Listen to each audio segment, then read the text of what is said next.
প্রথমেই এনসিপি কে ধন্যবাদ জানাই যে জাতীয় গুরুত্বপূর্ণ বিষয় জাতীয় কনভেনশনের একটা অংশ হিসেবে এই ইকোনমি, ব্যাংকিং, জবস সংস্কার নিয়ে আলোচনার অবতারণা করার জন্য। কারণ এই বিষয়গুলো খুব একটু জটিল অবস্থায় আছে এই মুহূর্তে বাংলাদেশে।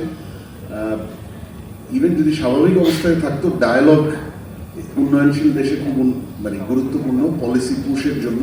আর যখন সংকটাপন্ন অবস্থায় থাকে, চ্যালেঞ্জে থাকে, তখন ডায়ালগ ইজ এ মাস্ট সব স্টেক হোল্ডারদের। কিন্তু আমরা দেখি যে পলিটিক্যাল স্টেক হোল্ডারদের থেকে অর্থনীতি বিষয়ক ডায়ালগ একটু কম হয় বাংলাদেশে। তো সেই দিক থেকে আমি এনসিপির এই উদ্যোগকে স্বাগত জানাই। আমি তার সাথে সাথে আমাদের জুলাই শহীদদের এবং সেখানে যারা আত্মত্যাগ করেছে তাদের রুহের মাগফিরাত কামনা করছি, এবং যারা অংশগ্রহণ করেছে আজকে এখানে অনেকেই আছে, তাদের আমাদের পুরো দেশে অনেকেই আছেন, তাদের সবাইকে আমার আন্তরিক শ্রদ্ধা। দেখেন, আপনার প্রশ্নটাকে আপনি রেভিনিউর বিষয়টা বলেছেন, কিন্তু চমৎকারভাবে সেটাকে আপনি এনেছেন বাংলাদেশের ওভারঅল ইকোনমিক অর্থনৈতিক এই মুহূর্তে যে চ্যালেঞ্জ, সেই জায়গাটার ক্ষেত্রে চ্যালেঞ্জের অভাব নেই। আমি যদি একটু 8ই অগস্ট যখন ইন্টারিম গভর্নমেন্ট দায়িত্ব নেন, এবং খুব সম্ভবত 18ই ফেব্রুয়ারি যখন বর্তমান বিএনপি সরকার দায়িত্ব নেন, তারা কোন প্রেক্ষিতে, কনটেক্সটে দায়িত্ব নিয়েছে সেটা থেকে একটু শুরু করি। সেখানেই আমার মনে হয় অর্থনীতির সার্বিক চ্যালেঞ্জ, এবং সেখানে রেভিনিউ, রাজস্ব, ট্যাক্স, সেটার রেলেভেন্সটা চলে আসবে। উত্তরাধিকার সূত্রে 8ই অগস্ট এবং 1824 এবং 18ই ফেব্রুয়ারি 2026 দুইটা সরকারই খুবই সংকটপূর্ণ একটা অর্থনীতি পেয়েছে উত্তরাধিকার সূত্রে। তার চ্যালেঞ্জগুলো কিন্তু নিজও হয়েছে, বা এগুলোর ফাউন্ডেশন, চ্যালেঞ্জগুলোর ফাউন্ডেশনগুলো গড়ে উঠেছে 16-17 সাল, 15-16 থেকে অনওয়ার্ডস, এবং সেগুলোর কালমিনেশন হলো, সেগুলো পুঞ্জীভূত হয়েছে 2022-এর মাঝামাঝি সময় থেকে।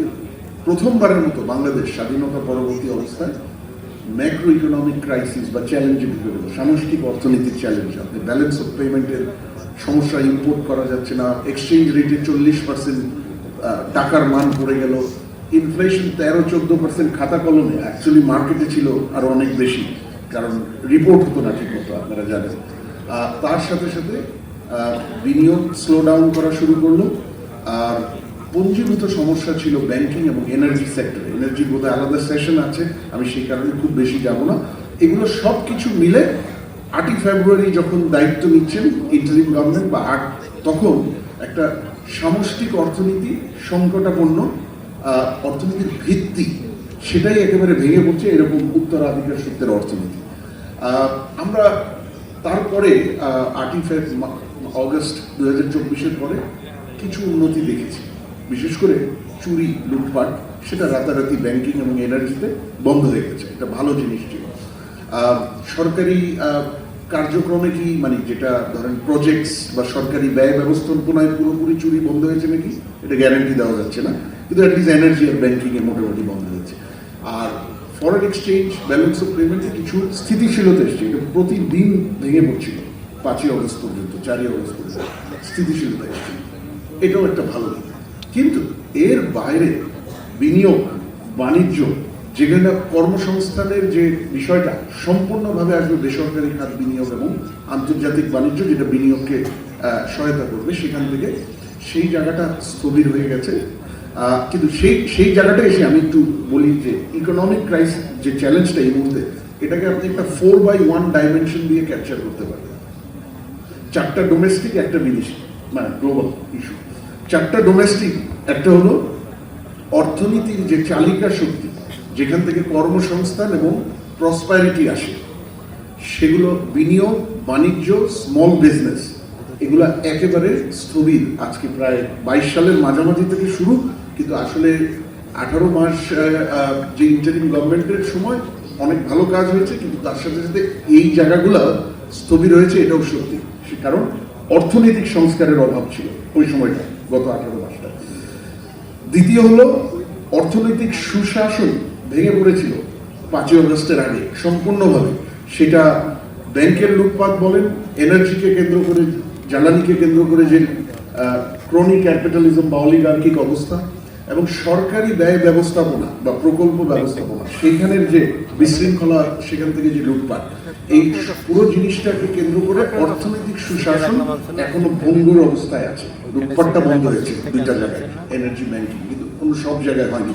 যে দ্বিতীয় প্রবলেম। তৃতীয়, রেভিনিউ বা রাজস্ব জায়গায় কোনো সংস্কার না হওয়ায় ইনফর্মাল ইকোনমিকে ধীরে ধীরে ফর্মাল ইকোনমির দিকে নিয়ে যাওয়ার উদ্যোগের অভাব থাকায় অনেক বছর ধরে, এবং তার সাথে সাথে মানে অতিমাত্রায় বৈদেশিক ঋণ নির্ভরতা কয়েকটা বছর পরপর 16-17 থেকে শুরু করে আমাদের যে রেভিনিউ ফিসক্যাল স্পেস, মানে রাষ্ট্রের আর্থিক ব্যবস্থাপনা যেটাকে আমরা বলি ফিসক্যাল ডিসিপ্লিন, সেটাকে একেবারে ভেঙে দিয়েছে। এবং সেখানেই আপনার যে রেভিনিউ কোশ্চেনটা আপনি বললেন সেটা ওতপ্রোতভাবে জড়িত। 4 নম্বর আরেকটা আছে, সেটা হলো যে আমি একটু আগেই বলছিলাম যে আমাদের যে অর্থনীতির যে চালিকা শক্তিগুলো, প্রবৃদ্ধি যে জায়গাগুলো, যে আমরা বলি গ্রোথ ড্রাইভার, সেখানের সংস্কারের অভাব প্রায় আজকে 15-18 বছরের। পুঞ্জীভূত যে সংস্কারগুলো দরকার ছিল, ট্রেড রিফর্ম, ইনভেস্টমেন্ট ক্লাইমেট, বিনিয়োগ পরিবেশের reform, small business reform, overall যে ইকোনমিক রিফর্ম, যেখানে আপনার ট্যাক্স, ল্যান্ড, আপনার ফিসক্যাল পলিসি, এগুলোর যে সমন্বিত রিফর্ম, এগুলার আমার বহু বছরের অভাব। এটা হলো আমার 4 নাম্বার। এই 4টা বিষয় হলো লোকাল। আর পঞ্চম বিষয় যেটা 4x1, যেটা গ্লোবালি 2020-21 সাল থেকে শুরু করে কোভিড পরবর্তী অবস্থায় রেজিলিয়েন্সের নাম করে সাপ্লাই চেইনের যে গ্লোবাল সাপ্লাই চেইন, সেটা রিডিস্ট্রিবিউশন হচ্ছে। জিওপলিটিক্যাল রিজনে আপনি আগে যা সম্ভব ছিল এফডিআই, এক্সপোর্ট, সেগুলোর অনেক বাস্তবতা চেঞ্জ হয়ে যাচ্ছে। আর তৃতীয়ত হলো ট্রেড প্রোটেকশনিজম, মানে বাণিজ্যের যে উদারতা ছিল 46 সাল থেকে 1946 সালের সেকেন্ড ওয়ার্ল্ড ওয়ার পরের অর্ডার থেকে, সেটা 2017-18 থেকে গ্লোবালি চেঞ্জ হয়ে যাচ্ছে। এবং এই বাণিজ্য, বৈদেশিক বাণিজ্য কিন্তু বাংলাদেশের অর্থনীতির পেছনে একটা বড় ভূমিকা পালন করেছে। এক্সপোর্ট, গ্লোবাল মার্কেট থেকে যে পাওয়ার আমরা লেভারেজ করেছি, সেখানে 82% রেডিমেড গার্মেন্টস, কিন্তু তারপরেও এটা আমাদের largest manufacturing source, largest formal employment source, largest foreign exchange source এবং largest pillar, strongest pillar for our macro economic foreign এক্সচেঞ্জের কারণে সেই জায়গাটা পরিবর্তন হয়ে যাচ্ছে। সুতরাং এই 4x1 ইকোনমিক রিয়ালিটি, চেঞ্জিং রিয়ালিটির মধ্যেই কিন্তু আমরা বসবাস করছি। এবং সেখানে আমি কর্মসংস্থান, বিনিয়োগ, সেই জায়গাগুলোয় আর আপনাদের সময় নেব না, কারণ ফাইন ভাই, শামস, আসিফ সবাই বলেছেন। ব্যাংকিং এবং এনার্জি, ব্যাংকিং নিয়ে ওয়ারেস ভাই চমৎকারভাবে বলেছেন। আমি এখন রেভিনিউর জায়গাটায় আসি। ফিসক্যাল রেভিনিউটা হচ্ছে সরকারের, রাষ্ট্রের অর্থ ব্যবস্থাপনার একটা অংশ। রাষ্ট্রের যে আমরা পাবলিক ফাইন্যান্সিয়াল ম্যানেজমেন্ট বলি, সেটা বাংলাদেশ বরাবরই যখন খুব দরিদ্র ছিল, 70-80 দশক, 90 দশক থেকে যখন আস্তে আস্তে উপর দিকে ওঠা শুরু করলো, কিন্তু আমরা তখনও লো ইনকাম দেশ ছিলাম, তখনও কিন্তু আমাদের ফিসক্যাল ডিসিপ্লিন খুব শক্তিশালী ছিল। মানে অল্প খরচ হতো, কিন্তু আমার রেভিনিউ, আমার ঋণ এবং আমার সরকারি যে আমার যে উন্নয়ন, বিনিয়োগ, সবকিছু মিলিয়ে আমি খুব একটা ইমব্যালেন্সড অবস্থায় কখনোই ছিলাম না। কিন্তু এটা চেঞ্জ হয়ে গেছে 17-18 পর থেকে। ওই যে রেভিনিউর পুঞ্জীভূত সমস্যা, দ্বিতীয়ত এক্সেসিভ লোন। আপনারা যদি 2011-তে বাংলাদেশের ফরেন লোন দেখেন আর 2025-24 শেষে দেখেন, 650% ইনক্রিজ করেছে। 650% ফরেন লোন লাগবে, প্রতিটা দেশের লাগে। লো ইনকাম থেকে নিয়ে ধনী যুক্তরাষ্ট্রের মতো দেশ সবাই কিন্তু ফরেন লোন নেয়, কিন্তু সেটা নেওয়ার একটা মাত্রা এবং উদ্দেশ্য, সেটা যদি সঠিক না হয়, দেন ফরেন লোন আপনার গলার কাটা হয়ে যাবে। আমার 2021 থেকে ফিসক্যাল 2025 অর্থ বছর, 5 বছরে আমার রিপেমেন্ট, ফরেন লোনের রিপেমেন্ট প্রায় 40% বেড়ে গেছে। সুতরাং আমার একদিকে রেভিনিউ, আপনারা জানেন 7-8% জিডিপি, তার চেয়ে নিচে, কিন্তু জিডিপি তো আসলে মানুষের কাছে বোঝা যায় না, এটা বিক্রি করতে পারবো না, ক্যাশ করতে পারবো না। আর সহজ ভাষায় যদি বলি, আমার 68 মিলিয়ন আমার লেবার ফোর্স বর্তমানে, 6,80,00,000। টিন দেয়, টিন আছে 1,20,00,000, 3 নাম্বার আছে 1,20,00,000। এই 6,80,00,000 কিন্তু সবাই ইনকাম করছে, লেবার ফোর্সে আছে, ধরে নিচ্ছি আমরা। যদি 4% বাদ দিই আনএমপ্লয়মেন্ট ফাইন বাই যেটা বলেছিলেন, টিন আছে 1,20,00,000, কিন্তু রিটার্ন ফাইল করে লেস দেন 45 লক্ষ, আর ট্যাক্স দেয় ওই 45 লক্ষের মধ্যে অনলি 30 লক্ষ। তাহলে আমি রেভিনিউ পাবো কোথেকে? আমার ট্যাক্স এক্সাম্পশন বা ইনসেন্টিভ, কর ছাড় এখন গত বছরে প্রায় 1,60,70,000 কোটি টাকায় চলে গেছে। এটা বহু বছরের আস্তে আস্তে বেড়েছে। কর ছাড় কিছু জায়গায় লাগবে, এরকম উন্নয়নশীল দেশে নতুন নতুন সেক্টর, এখানে cost of business high, infrastructure নাই ঠিক মতো, কিন্তু যে নিজের পায়ে দাঁড়িয়ে গেছে বছরের পর বছর পেয়ে, তাকেও কি আমি কর ছাড় দিয়ে যাব? নিশ্চয়ই না। সেখানে আমার রেভিনিউ আটকে আছে। আমার বিএটির ক্ষেত্রে আমার যেটা 90 দশকে এটা চালু করেছিল তৎকালীন সাইফুর রহমান সাহেব, বিএনপির অর্থমন্ত্রী, বাংলাদেশের অর্থনীতির মানে একটা বড় ভিত্তি উনি তখন দিয়েছিলেন। কিন্তু এইটার যে অ্যাপ্লিকেশন, বিএটিতে যে পরিমাণ ছাড় এবং ফাঁকি, এই দুটো মিলে বাংলাদেশের রেভিনিউ টু জিডিপি যদি আমরা আটকাতে পারতাম, বহু উপরে চলে যেতে পারতো। কিন্তু দিন শেষে আমি এখন আমার গত 9 মাসে এই অর্থ বছরে টার্গেটের তুলনায় 98,000 কোটি টাকা আমার revenue shortfall.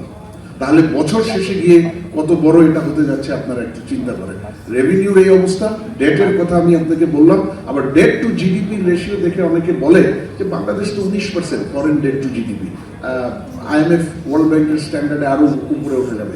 Overall national debt to GDP 37-38%, IMF world ব্যাংকের স্ট্যান্ডার্ড 70%-এ যাওয়া যাবে।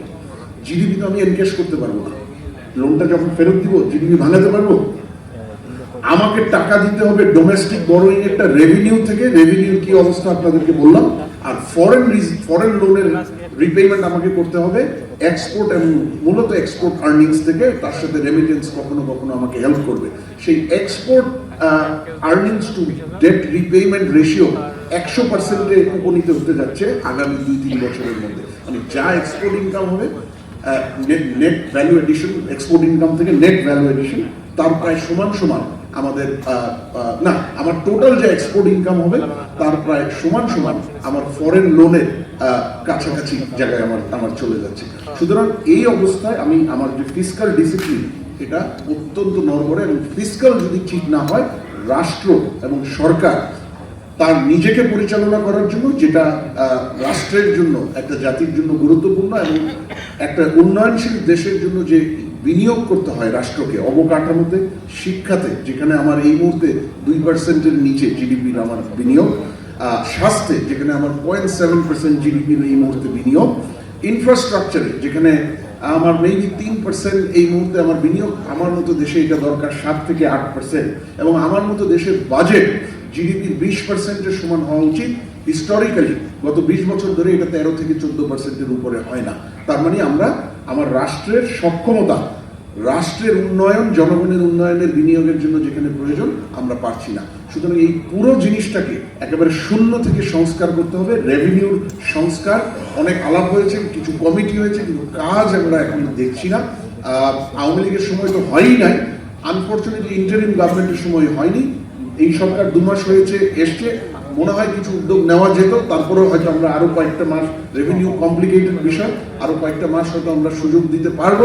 কিন্তু আগামী 2-3 মাসের মধ্যে যদি রেভিনিউ রিফর্ম শুরু না হয়, তাহলে এই সুযোগটাও আমরা হারাতে যাচ্ছি। আর ফরেন ওভারঅল যে রাষ্ট্রের ঋণ ব্যবস্থাপনা সম্পূর্ণ ঢেলে সাজাতে হবে, না হলে খুব শীঘ্রই এটা আমাদের আবার নতুন করে এটা রিপেমেন্ট বার্ডেন আমাদের ম্যাক্রো ইকোনমিক চ্যালেঞ্জের মধ্যে ফেলে দিবে। সময়ের অভাবে আজকে আমি আর বাড়াচ্ছি না। আমি আবারও এনসিপিকে ধন্যবাদ জানাই রাষ্ট্রীয় গুরুত্বপূর্ণ এত বড় অর্থনৈতিক সেন্সিটিভ ইস্যুগুলোর উপর ডায়ালগের অবতারণা করার জন্য, এবং আমরা আশা করব আপনারা এই ধরনের ডায়ালগ রাজনৈতিক স্থান থেকে আপনারা কন্টিনিউ করবেন। অনেক ধন্যবাদ সবাই। অনেক ধন্যবাদ ডক্টর রাশিদ।